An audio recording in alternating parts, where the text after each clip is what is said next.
For 2 seconds I was cool. Now it's all gone wrong. Good evening, everyone, or good afternoon. Thanks for coming, especially the parents, who could probably think of something better they could be doing than listening to a little Irish man talking about dwarves with wind problems. So thank you very much. We're here today as part of the Fairies, Fiends, and it's very smoky, isn't it? It's like an English pub.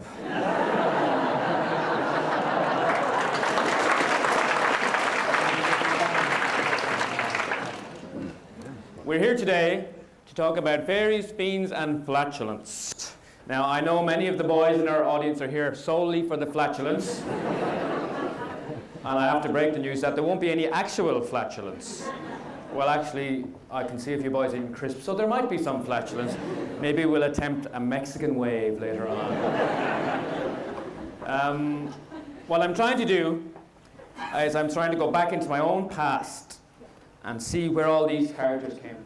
I often discuss these characters with my wife, Jackie, and I'd say to her, honey, I have created a 12-year-old criminal mastermind who goes around stealing artwork and exploiting fairy people. And she said, wow, darling, that's fantastic, and your hair is lovely. I say, well, thanks very much. Where do you get these ideas? And I say, I don't know. They just pop out of my head. And I say, well, I invented another character. He's about this tall, he's a little bit ugly, he's a little bit chubby, and he has a wind problem. And she says, well, we know where that came from. So who knows where these characters come from? I think it's accepted that most characters come from somewhere in your own life, from your family or the people that you met. So what I'm doing now is I'm going to bring you all back with me to the year 1966. When I was 1 year old, and that's where we're going to start. And we're going to go right up through the present day and try and pick out key moments where these characters developed. Now, kids, your parents or maybe your grandparents will tell you that the 60s were a wonderful time, that you had flared pants and records and everyone was just wandering around hugging each other. Well, I have to tell you that it's not true. The 60s were horrible. We did not have basic things then that you take for granted there, and feel free to ooh in horror when I say it. We did not have video games. Do you know what we had to do for entertainment? We had to talk to our parents. It was horrible. We did not have satellite TV.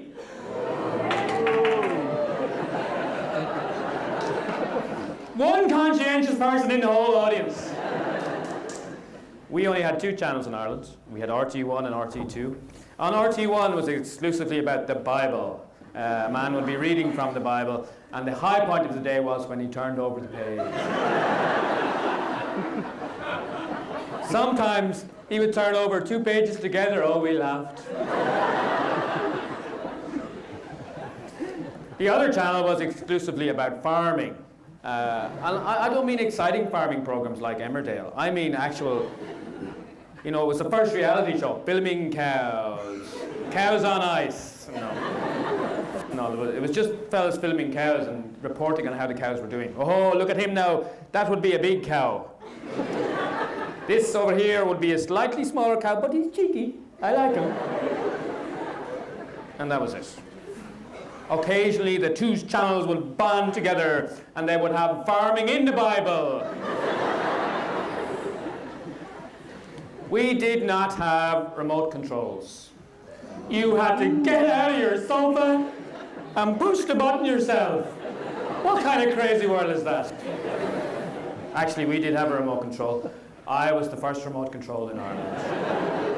I was forced to lie. One of my big brother, Paul, he would make me lie in front of the television like this and press the button. And he would, he wouldn't speak to me, obviously, so he would just throw something at my head. And usually it would be an article of clothing. So first of all, he would start with his shoes and fire them at me.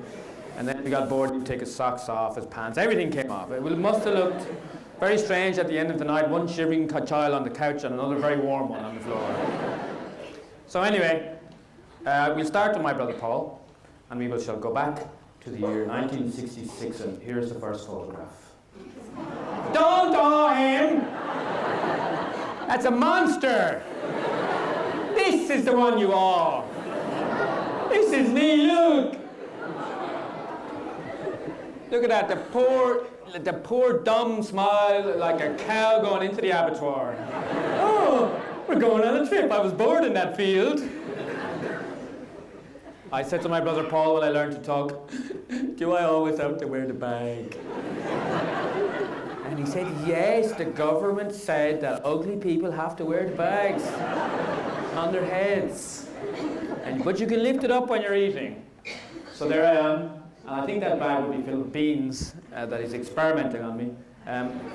Paul liked to experiment, and when he wanted something for himself, he would try it out on me first. So if my mother put up a plate of something we didn't recognize, he would say, you have a taste. Or if he wanted to buy a new pair of jeans, he would make me try them on, because we were kind of the same size. One time, when he was about 12 or 13, Paul wanted to dye his hair blonde, like Don Johnson. And he said to me, okay, we're going to dye your hair first. I said, I don't think so. He said, oh, come on, it'll be fun. But I wouldn't do it. And anyone who has a baby, or a baby brother or sister, and they have tried to wash that baby's hair when they don't want to be washed, you know it is a 2 or possibly 3-man job. My son is 3, Sean, and he hates having his hair washed. He doesn't even like going near water unless he's in a swimming pool. And to wash his hair, I have to hold him, I have to wrap his arms around him and hold him. My wife washes his hair, and my 8-year-old son holds up the portable DVD player.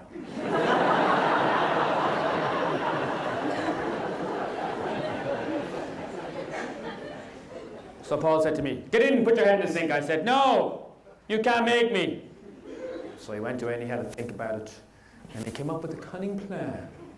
And this plan was, he took the box of hair dye, he went into the bathroom, not to the sink though, to the toilet. And he took the lid off the cistern. Has anyone ever done that? One boy who's regretting he said it, because now his dad is looking at him like this. Oh. You took the lid off the cistern, did you? I was playing boats, Daddy. Anyway, he took the lid off the cistern, and there's a big well of water in there for the toilet down below.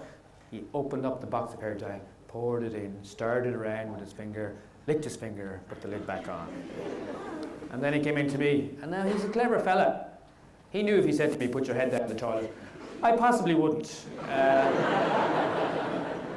So he said to me, you, under no circumstances are you to look in that toilet. And me, poor fool, you can't tell me what to do. You're not the boss of me. If I feel like looking down the toilet, I'll look down. In fact, I'm going to look right now. So in I stalked into the toilet, lifted up the lid, looked down. Oh my God, reflection. I don't see anything down here. And he said, well, you don't look any closer. So I did, of course. And then he jumped on me, sat on me, and flushed. And the hair dye and the water mixed up together and came down all over my head, my eyebrows, my shirt. And immediately began to burn. And he let me up and I fell back on the ground writhing in pain. And all my hair was turning white. You can see some of it is still white.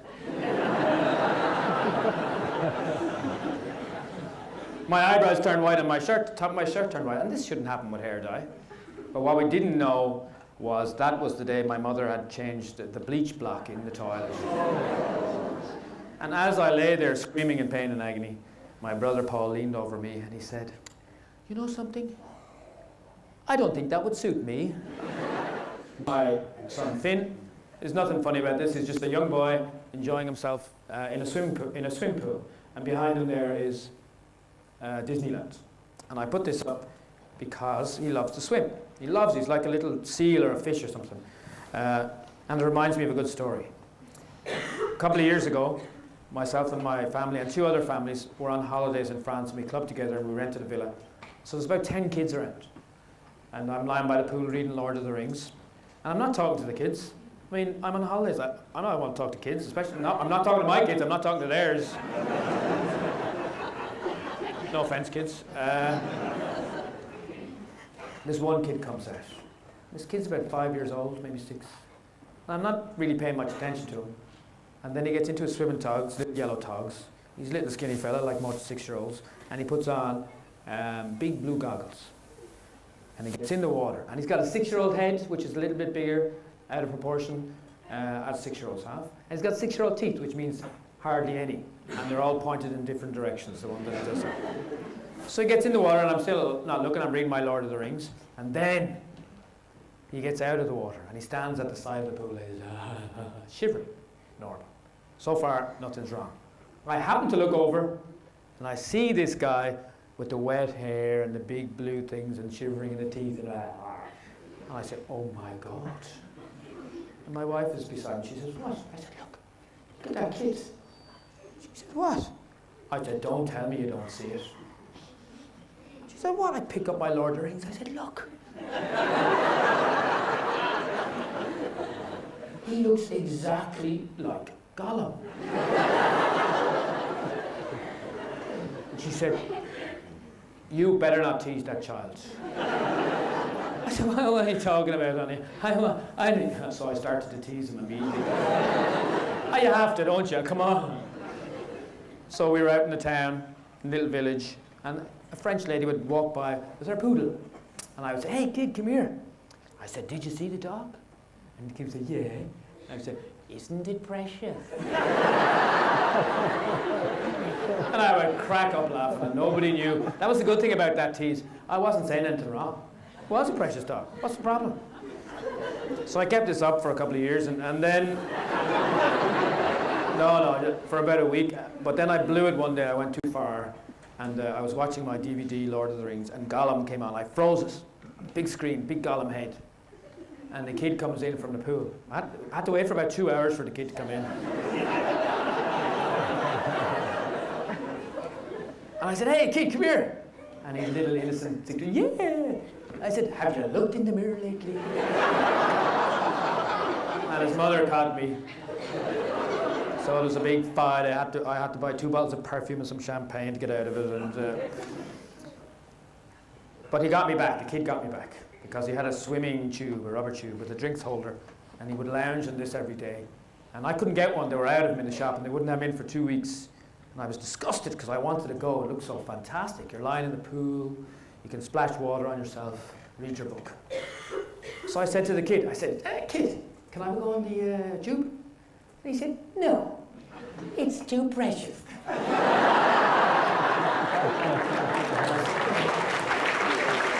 So I thought to myself, right, I'm going in that tube.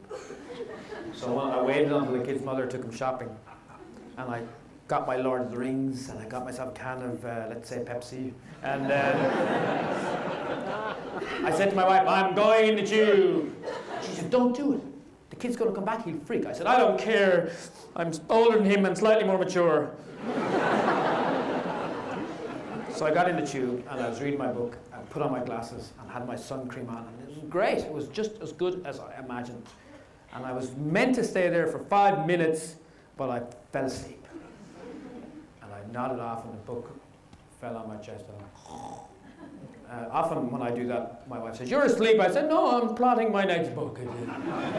It helps me to plot if I make snoring noises. So I'm lying there, and the kid comes back. Now my son, if he had seen me on his swimming tube, he would have just jumped in the pool and elbowed me in the stomach, and that's quite normal, I think, for an 8-year-old. But this kid, no. He backs out, away from the pool, he goes into the house, he puts on his togs and his goggles. He's back out, he gets in the pool, goes underwater, swims across, comes up between my legs, and stares at me. So I feel the tube rocking a little bit, and I open my eyes and I'm still half asleep. And here I'm holding Lord of the Rings, and there's this creature. I don't know what's happening. And the creature opens his mouth and says, I want the ring.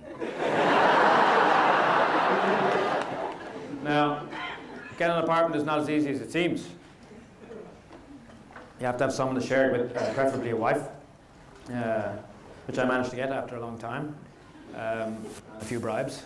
Now, the first step to getting a wife or a girlfriend is to go to the disco. My first disco was when I was age 12. Any of the boys and girls been to a disco? Good few. Any of the boys had to ask a girl to dance? Ah, yes, you have your happiness still before you then. It's a very hard thing to do. When we went to the disco in a place called Featherdon-Sea, I don't suppose anyone's been there. No, Featherdon-Sea in County Wexford. We were going on the bike and I was imagining this is going to be so cool. It's going to be like slow motion dancing and dry ice and everyone in John Travolta suits and it's going to be fantastic. All the girls going to say, "Ooh, who's the new guy?" But when we got there, it was like an old church hall. There was all the boys were on one side, all the girls were on the other side. There was an old guy with a tape recorder and a microphone. That was the music. And the light show was one orange light that I suspect had been nicked from a roadworks. So I wasn't going to go until my brother Paul grabbed me in the neck pinch that all big brothers can do. And I thought, and he'd grab you right there and you just do whatever he wants you to do. I thought the neck pinch was the worst thing you could get. This was until I got the wedgie. I thought the wedgie was the worst thing that you could get until my son came home one day and told me about the atomic wedgie. Do you know what an atomic wedgie is? This is true. Some poor unfortunate goes to school. He stupidly bends over a little bit, revealing half an inch of underpants. This is like blood to a shark. The local wedgie meister jumps in, grabs said inch, and yanks it up so far that he can put it over his head. Now, the person with the wedgie walks around for half an hour looking like he's just discovered the Lord. Oh, Jesus. He has to be surgically removed from his own Y-fronts. And he goes around with the words Calvin Klein backwards on his head for about 2 months. So anyway, I'm walking across the floor and I'm very nervous. And I'm nervous. Tell you why I'm nervous? Because the girls are all looking at me like this. And that look means you better not come near me, you horrible little worm. So I couldn't look at them anymore. They were too frightening. Pretty, but frightening. And I had a fantastic idea. I said, I will look at the shoes. I'll find a nice pair of shoes, and surely a girl with a nice pair of shoes must be a nice person. So I found a pink pair of shoes with dolphins on them. I said, that's the girl for me. I had no idea what she looked like. So I walked over with my head on the shoes. Now, I knew what I wanted to say. I wanted to say, excuse me, young lady, would you dance with me, please? Oh, very simple. But just as I got there, my brain said to me, no, you don't have enough brain power for a whole sentence. You have enough brain power to keep yourself upright and say one word. So imagine this poor, I walked over to her like this, looking at her shoes. I said, dance!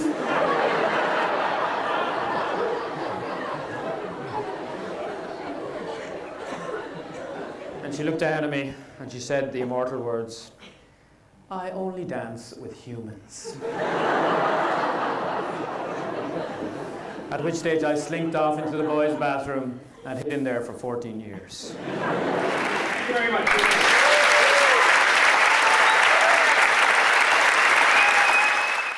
It was quite interesting because he was really funny and we got clips of embarrassing moments from his family. I liked it all because it was funny. It was very funny and I liked all his pictures of his childhood. It was brilliant, it was really funny. It was loads of really good stories. What's your favourite bit? When he kept talking about his son and children and how they related to his characters in the book. When it was the bit where he talked about the toilet. What did you think of the event? I thought it was really funny. He was really witty and he knew what he was on about.